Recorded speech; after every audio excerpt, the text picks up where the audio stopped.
What's up, y'all? Jake here, aka Center Tarnished. Inner World playthrough part 14 or 15. Yeah, in the meantime, I dropped my second lore video. Thank you so much if you watched it and enjoyed it and liked and all that kind of stuff. I'm really finding a passion to of making these, so yeah. And if you haven't watched it, go check it out. I think it's definitely worth a watch, and I think gives a good idea of what the Glowmite Queen, her life, her story, all that kind of stuff. So yeah. One thing I wanted to talk to you guys about today is what you would like the next lore video to be about. I have a few ideas. Oh boy.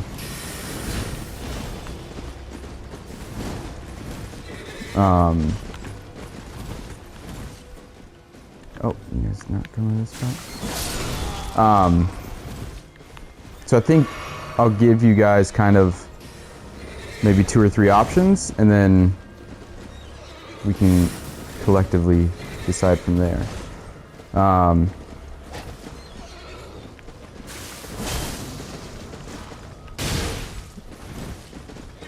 Once I stop playing like an idiot, I'll actually talk about this.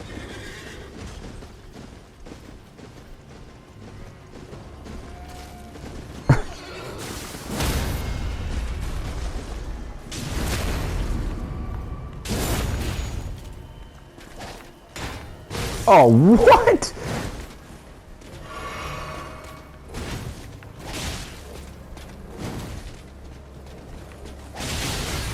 Wow. Oh my goodness.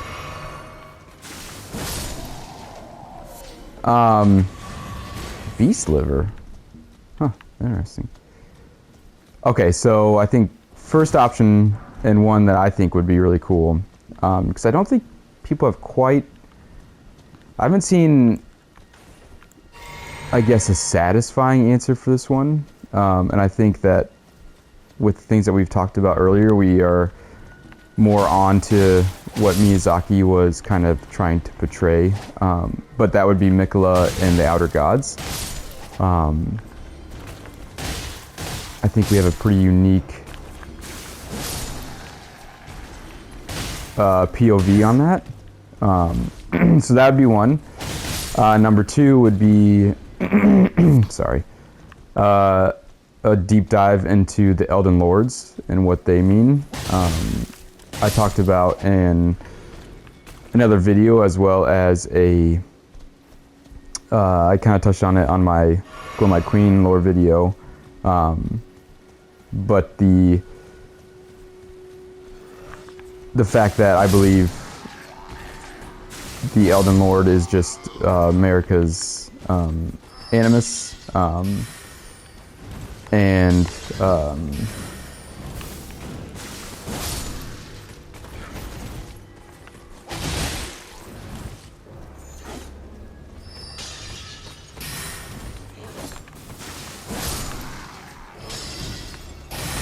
can you stop throwing those?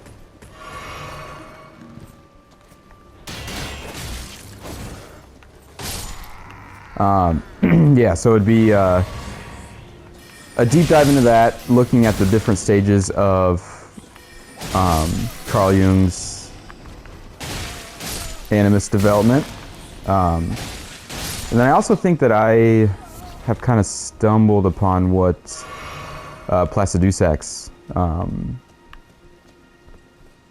why he is the first Elden Lord and why he has lost heads and all that kind of stuff. And, I mean, shit, I'll just say it now, I guess. You guys are my people, so no reason not to. I'm surprised. Aren't I supposed to have to, like, kill one of these guys in order to do that? So, if we think about Fair Missoula, right? And we can look at it as a place of complete chaos. It's where beasts kind of live, and the dawn of consciousness, the beginning of kind of this shift or split from chaos into order and all that kind of stuff. And if I believe that the god of that specific place, and probably even time, is the Glomite Queen. She's kind of if she is the shadow, right, and she's the antithesis to the ego or the persona, then the Erd Tree and order and all that kind of stuff is essentially America, and she's god of this particular thing. And then the god would be of chaos and all that kind of stuff, which I talked about, would be the Glomite Queen. So I believe that is who Placidusax is waiting for. Where it gets tricky is that, so according to Jung, every archetype, so that's hero archetype, the rebel archetype, the motherly archetype, all that kind of stuff, they kind of have their own inner world almost, because you become, when you are personifying that archetype, you become that person. It's like the movie Split, where he has all these different personalities, and they all kind of have their own little quirks and like inner world happening. That's kind of the same thing. So, although America is the kind of the subject matter, if you will, because this is all taking place within her consciousness, each of these individual archetypes also have their own psyche and own consciousness. So the Glomite Queen would also have animus, she would also have these things that develop alongside of her development. It's kind of a rabbit hole thing, because you can go really, really deep into it. And obviously, this isn't Psych 401 at Stanford or something. This is just a dude in his basement talking. So I would be lying to you guys if I said I completely understand the workings of all this. But from what I can gather in the research I've done and the books that I've read, is that the shadow also develops its own inner world. And one, that's probably what we're going to see in the DLC. But two, I believe that Placidusax is that Elden Lord. And if we kind of think about it, he had 5 heads, and I can't remember exactly, but I believe now he only has 3. We know that 3 is kind of the number of chaos. So the 2 heads, it's another split during Fair Missoula. The 2 heads probably went with more order, and it could be, obviously the 2 fingers, all that kind of stuff represents order. And the 3 kind of get discarded, just like the shadow got discarded. All of these things are starting to line up to Fair Missoula is the domain of the Glomite Queen. And my guess is, just like I talked about in my lore video with Malekith, my guess is that he was sent there and was probably told, hey, I just want you to go destroy her, and then we'll bring you right back. But obviously Mary-Kate can't destroy a part of herself, so Malekith was basically imprisoned there with the Glomite Queen. And I believe that is the betrayal that is often brought up is stated in his remembrance. So that's kind of a long-winded, kind of an idea of what, the Elden Lord will be about. Obviously, it'll go, into much more depth than that. But that's one that I'm really interested in.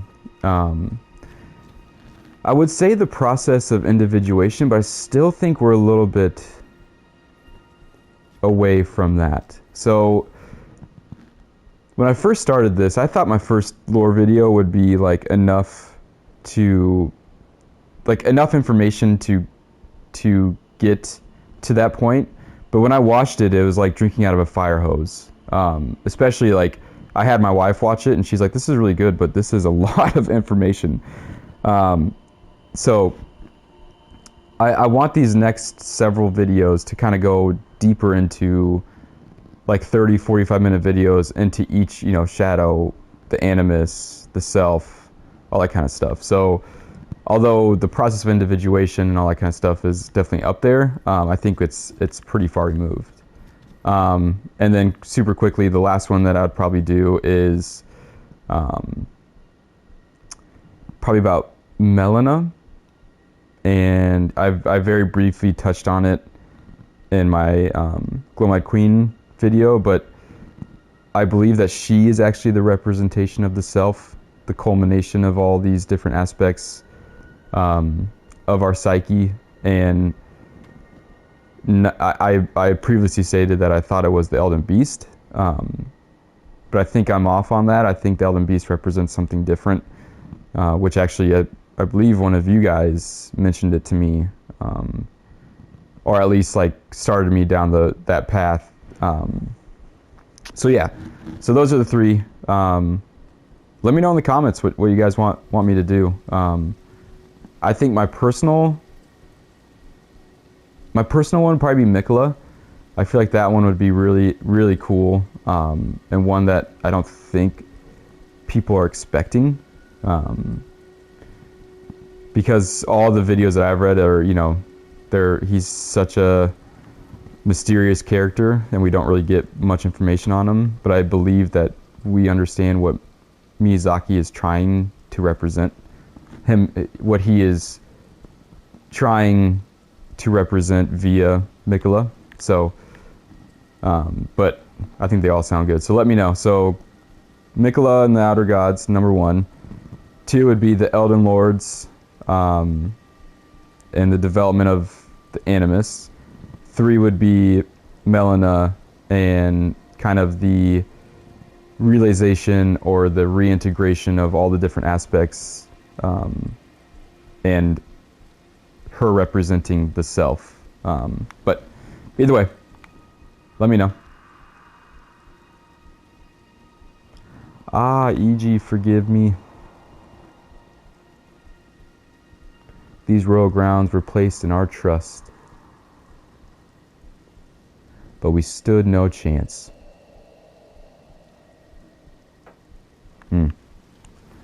Got a couple things here. Let's check them out. First, let's look at... I think Beast Liver is going to be in here, yeah. So Beast Liver, fresh liver of a beast, a luscious fruit of life. Material used crafting, dried liver boosts damage negation.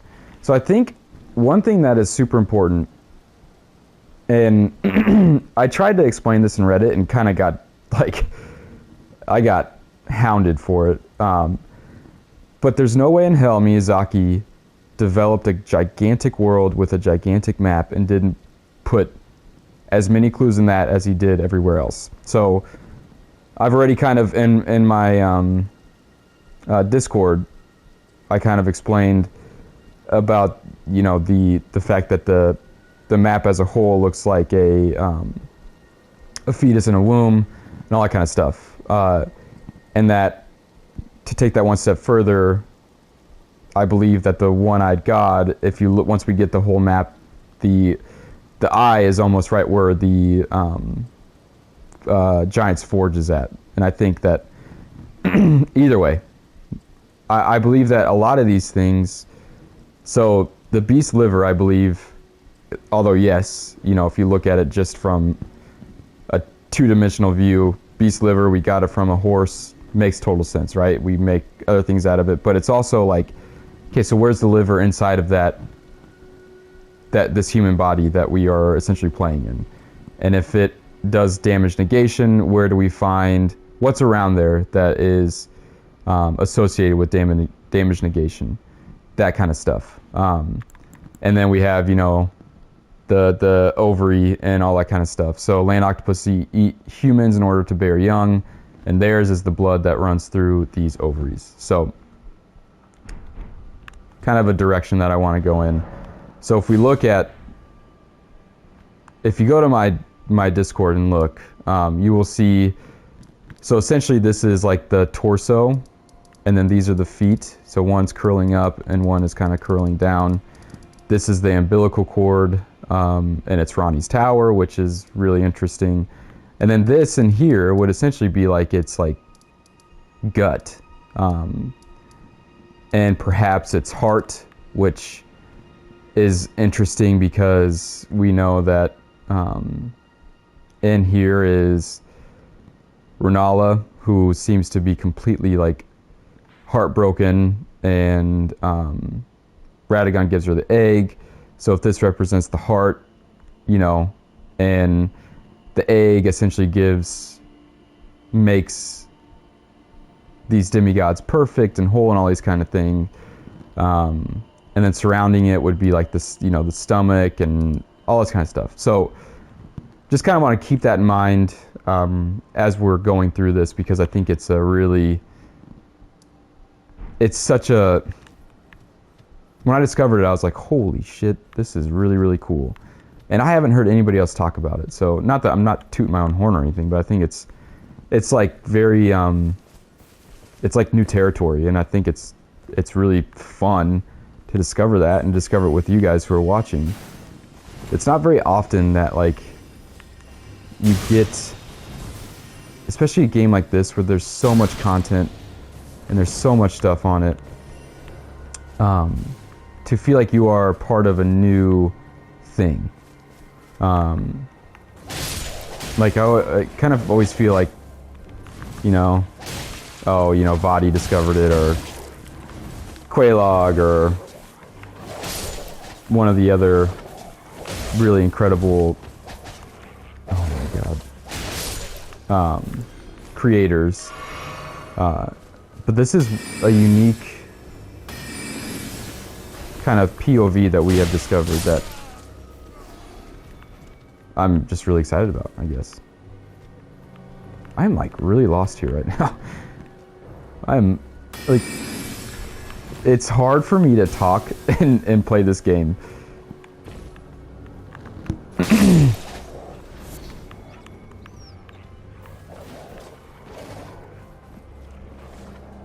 I know it's like,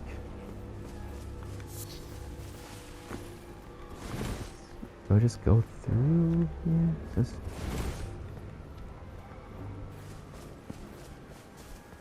there we go. Here we go.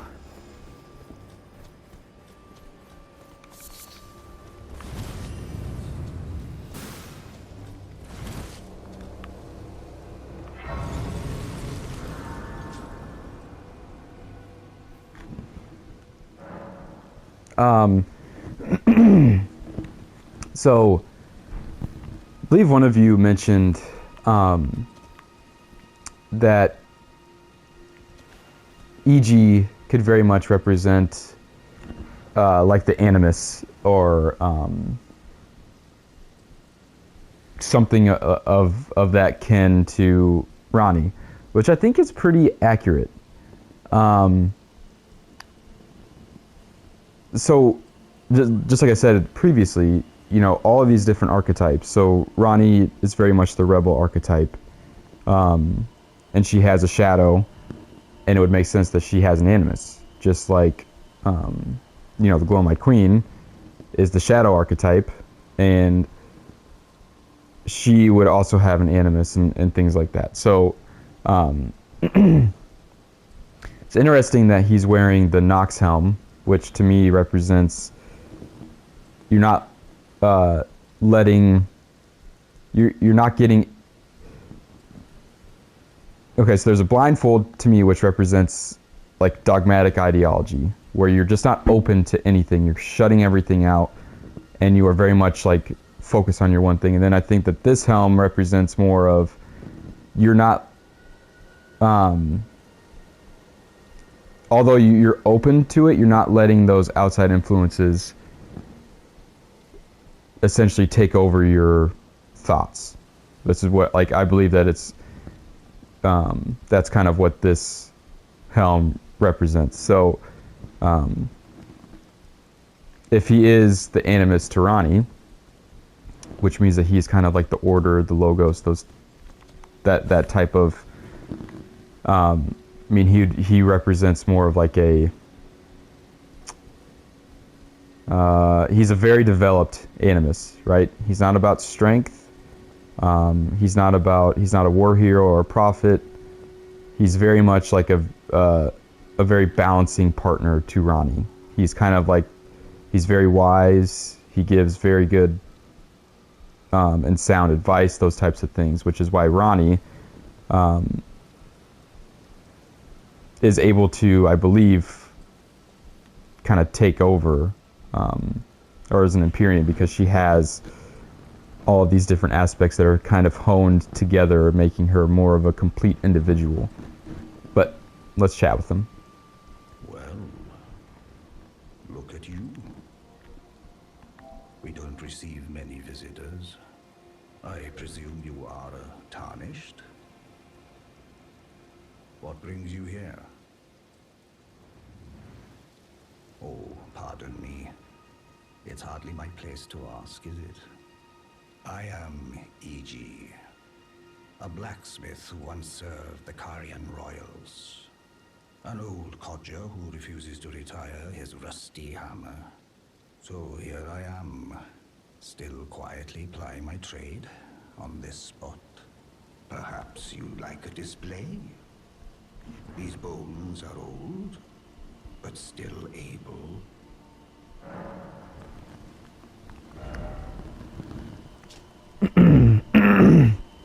So he has somber smithing stones, special armaments, drained of color. So, I mean, that's tarnished in a sense. I think I'm gonna go kind of scythy here. I only have one. Dang. Shoot. Oh, watch out there. When I'm absorbed in my smithing, I lose sight of all else. If you come too close, I'm apt to cause you harm. I am, after all, terribly large compared to you, Tarnished. You don't know how hard it is not to break anything while I work. Brave Tarnished. A word of warning, if you please. This territory once belonged to the Carian royal family. Their manor lies not far beyond this point. When the Raya Lucari Academy turned on the Carians, the Knights of the Cuckoo descended on this tract. After leveling it, they carried on to the manor. The Carians were taken off guard, but their strength had not waned, and they repelled the Knights' onslaught by conjuring an enchanted snare that remains potent to this day. That is why I say, Tarnished, don't go near the manor, unless you wish to lie with the corpses of the heedless Knights of the Cuckoo. Of the Cuckoo. Blythe actually did that. Did he? Quite a rare occurrence for such a guarded soul as he. Perhaps he sensed something unusual about you. At any rate, if you're friendly with Blythe, I've something else that might suit you. What? I've explained the power of the enchanted. Whatever you do, brave Tarnished. Ooh. Carrying filigreed crest. Talisman adorned with the royal crest. Lowers FP consumed by skills. An honor said to have once been awarded to Carian knights who served as direct retainers to the kingdom's princesses. Now, there is only one princess, Rani, daughter of Renala. Let's buy it. Thanks, big guy. I also want to look at the cuckoo. Armor worn by Rey Lucaria Academy Knights. Its left breast is emblazoned with peering cuckoo, whence came their name. Perhaps the bird's shrewd gaze an expression of their refusal to be mere servants of the Academy. Mm-hmm. Mm-hmm.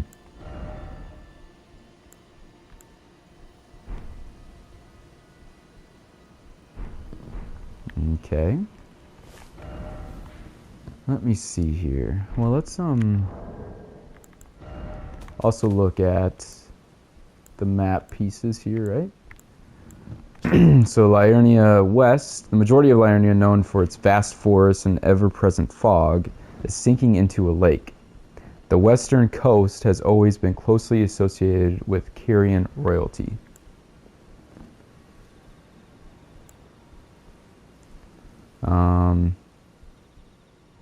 They all pretty much say the same. So we also know that the Lake of Rot sits right underneath here. So very, very interesting. Not 100% sure what Rot.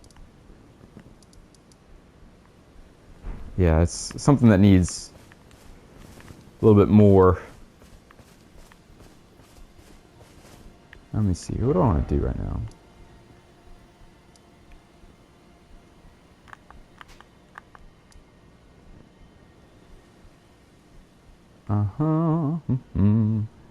I guess we'll go up here. I guess. Oh, God. Forgot about that already. Jesus. Freaking goldfish, man.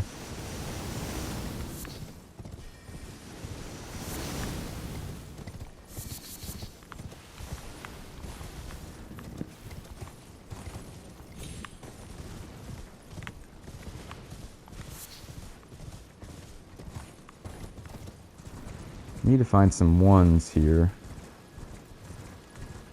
I wonder if I can buy any yet. Oh, God. Oh! Whoa!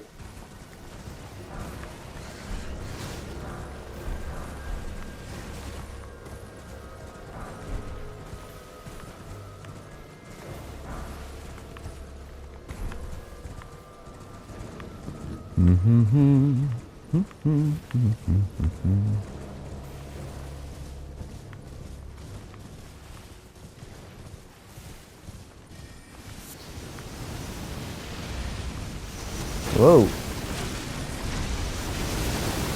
Come on now.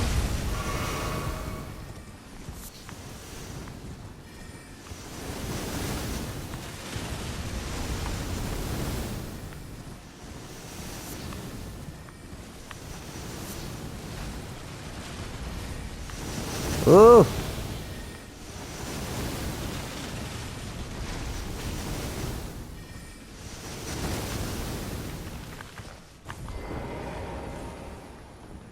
Okay.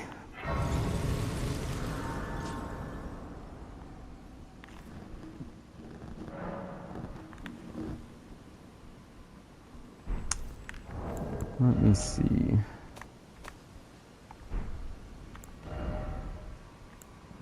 I need a bunch of these. Do I have fire ones? No.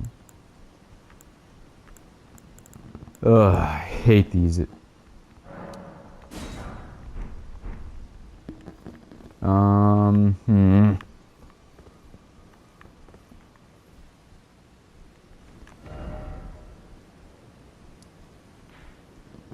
Should I go? Kind of work my way. I think we'll end with Renala.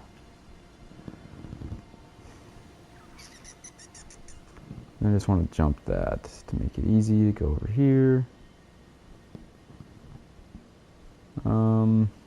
Yeah.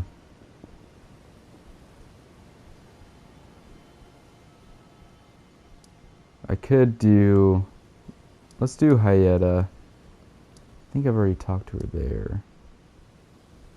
Is she here already?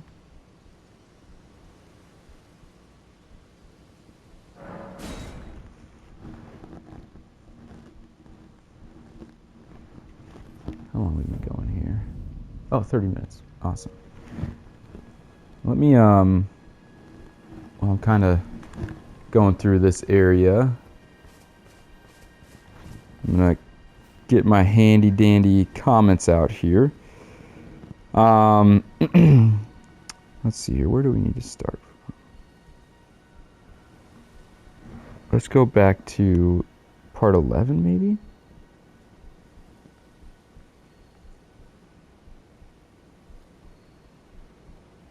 I think part 11 is... Okay, so part 11, Lancelot says, you're definitely onto something with symbolism of Melania and Radon, with the representing change and him representing stagnation. I think the largest scope conflict in Elden Ring's world is between causality and regression, the two fundamental principles of the Golden Order.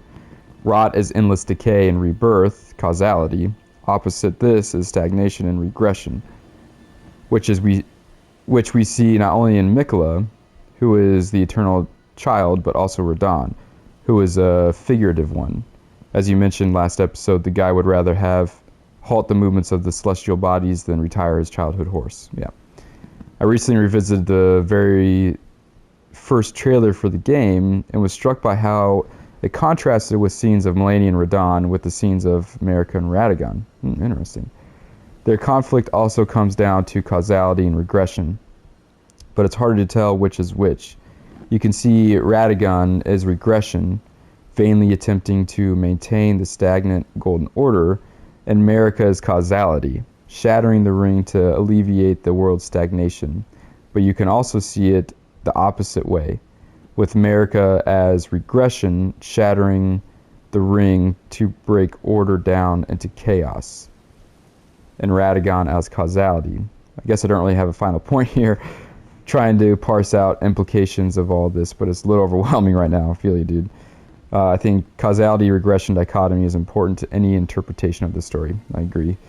We can go deeper. P.S. I'd like to join your Discord. Yeah, sorry, I don't know what... I accidentally put the Discord as like a expire, in a week type of thing. Now it's up and it won't expire ever. So let's chat with Hyetta here and then touch upon what he said. Is someone there? Would you donate any Shabriri grapes in your possession to me? Yeah. I'm on a pilgrimage in search of the distant light, and when I eat one of those grapes, I can feel the light in the back of my eyes.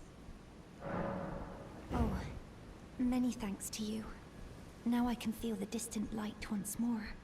That aside, I wonder what Shabriri grapes really are. Delectably tender and sweet, yet searing. What a sight they must be to behold. Mm-hmm. Yeah, they're definitely eyeballs. No. That's not possible. Not all of those people. Their own... So those noises I heard were... Yep, they're taking out their eyes.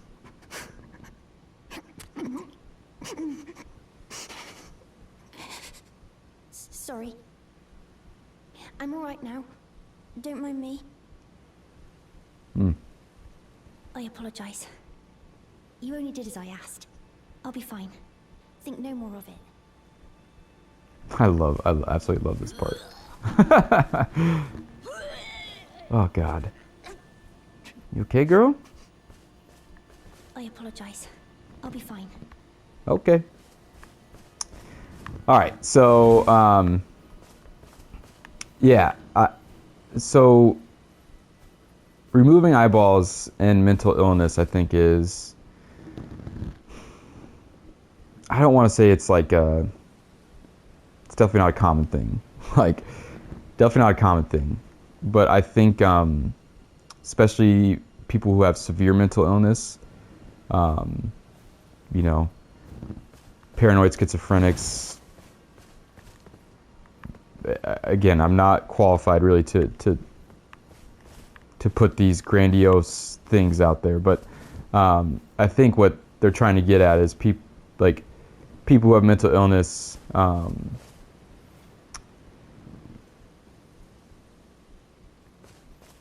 don't even want to say have the tendency, but there are people who go as far as to like literally gouge out their eyes. But anyways, we'll continue more on that later. But as far as the America and Radagon, causality, regression, Millennia and Radon. I totally agree. I think causality and regression are definitely important aspects of the story, and obviously kind of represent opposites, right? One is a chain reaction leading you further and further down the road. The other one is the opposite of that, which the further and further you get down the road, the more and more things want to like convalesce back into one another.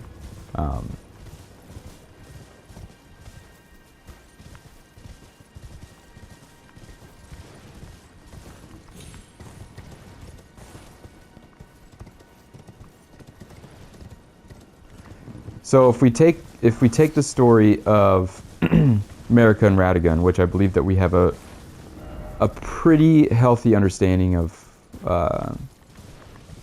that story, as far as Radagon represents America's latest stage of the Animus, prior to us.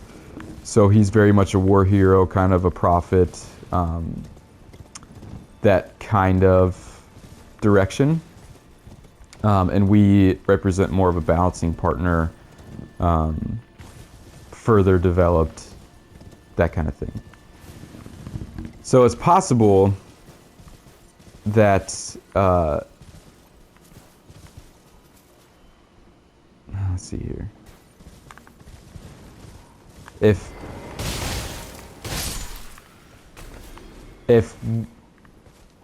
Radagon is America's Animus and she needs him to die, basically, in order for the next stage to develop.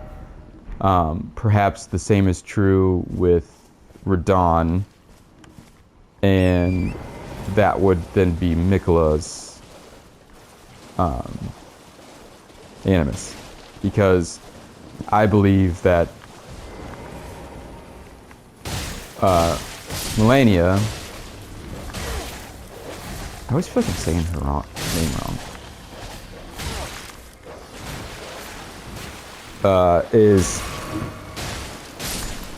Is Miquella's shadow.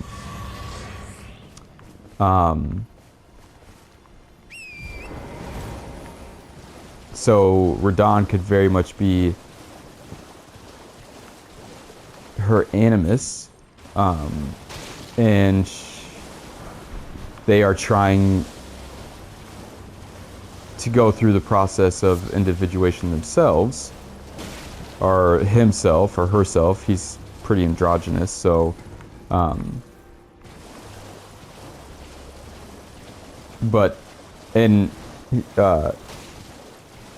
is very much like it would be the first stage, right? He's all about strength, and they're not able to defeat him.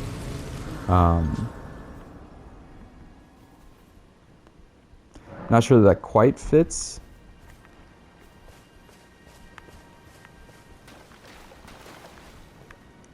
God, man, this game is so pretty.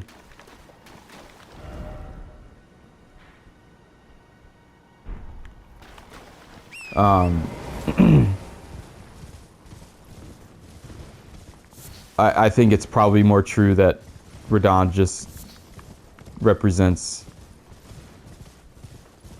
keeping the current status quo. More of like a fear-based resistance to change type of thing.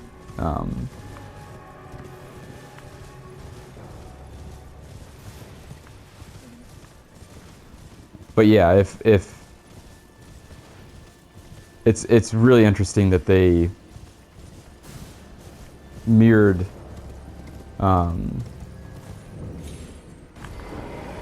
America and Radagon in the trailer with Radon and Melania. I mean, that's definitely no accident. So.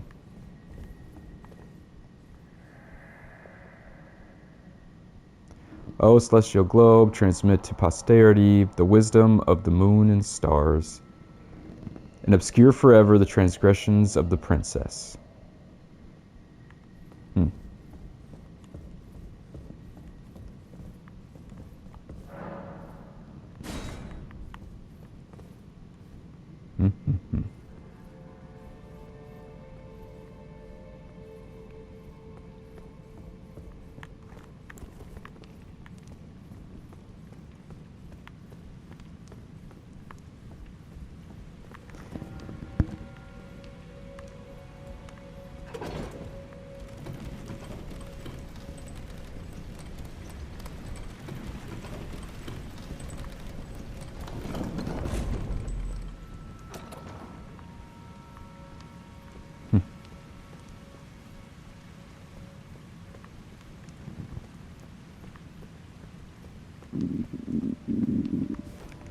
So right now,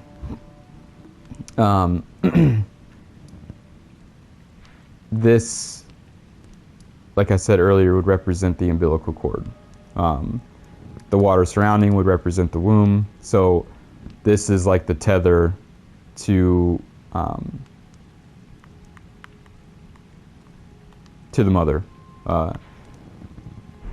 So with that in mind, let's just kind of go through and like get a maybe deeper, richer understanding of it. I should probably change.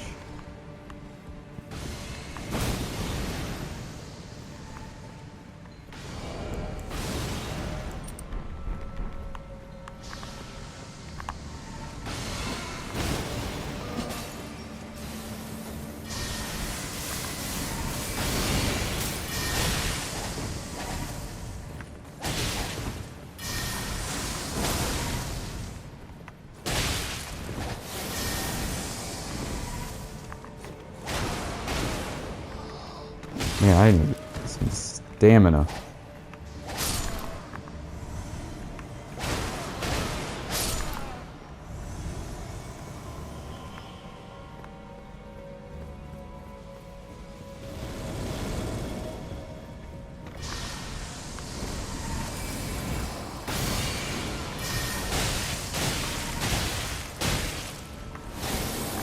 Come on.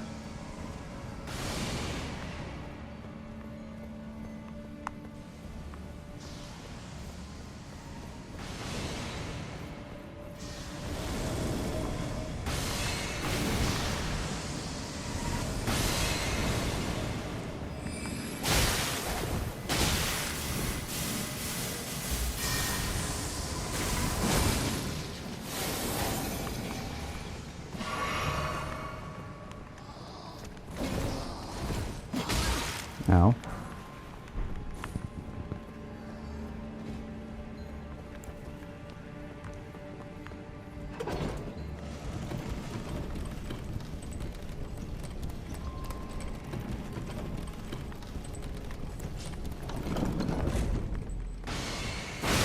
Jeez.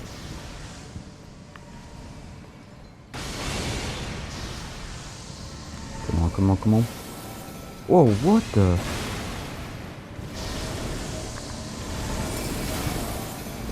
What? Oh boy. Oh, bullshit. I did not know he just literally like scooted away.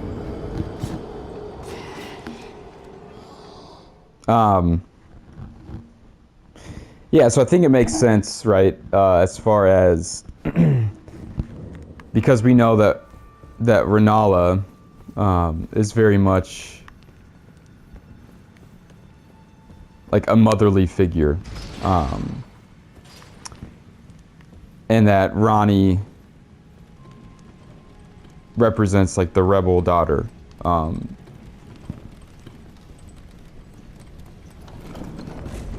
So this being the umbilical cord and the relationship essentially between parent and child,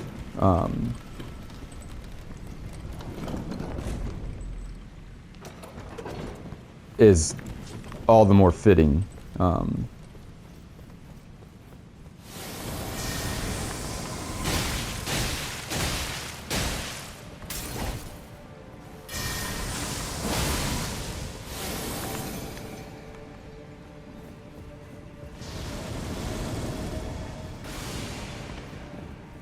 What? It's already all the way up there?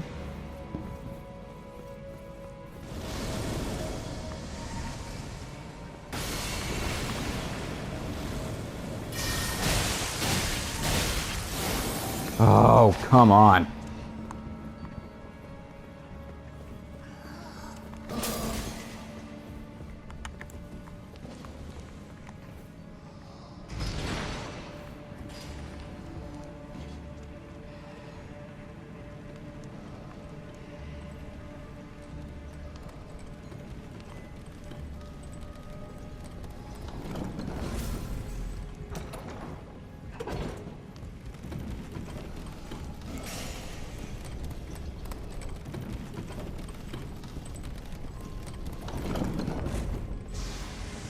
Can I even get close to him?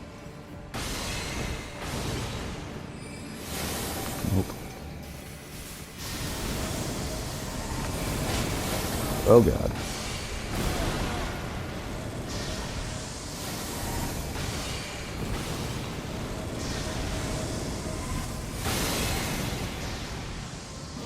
Does he ever stop?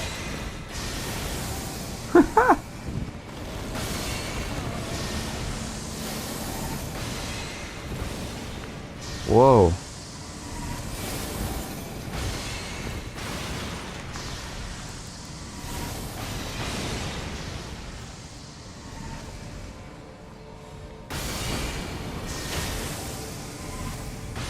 I had no idea like you could not. Can I do this?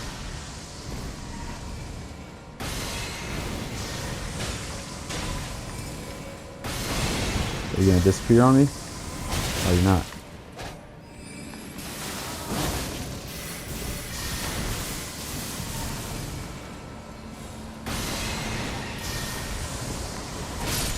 Whew! We got him. Magic downpour.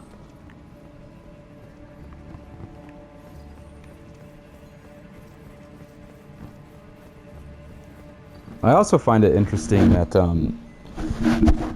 this particular area, in relation to a human body, is where they decided to put things like intelligence, or intelligence-based things at least.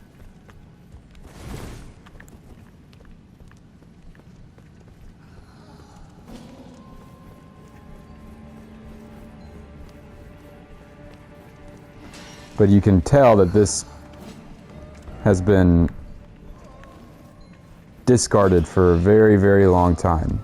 I mean, there's cobwebs everywhere. It's kind of in shambles. You guys hear that? That was my stomach. Jeez.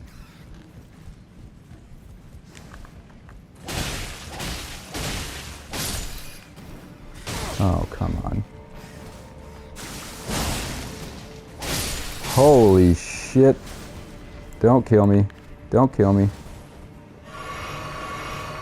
Why are these like the hardest enemies?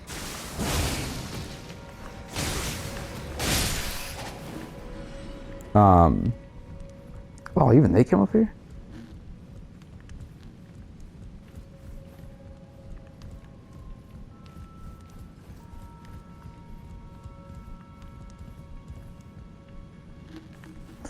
which to me shows that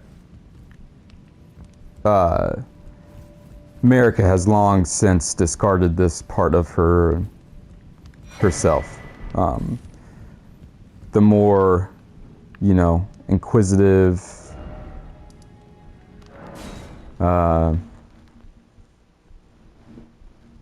science-based exploration or science-based truths, if you will, and has since completely turned to, what am I doing? To more of the faith-based, like she really let the faith-based portion of herself develop and grow, and put this more into on the back burner.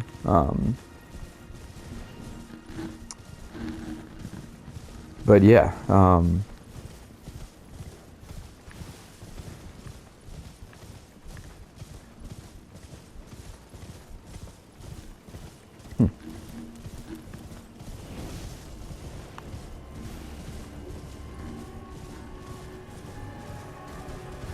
hello.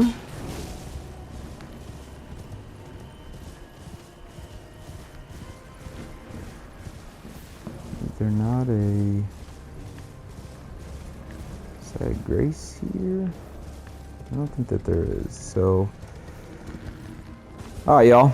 I think I'm gonna wrap it up for today. Yeah, let me know which lore video you guys would like me to start working on next. And again, just thanks for watching. Thanks for subscribing and joining my Discord, all that kind of stuff. It's been a fun ride, so appreciate y'all, and much love. I'll see you in the next one. Peace.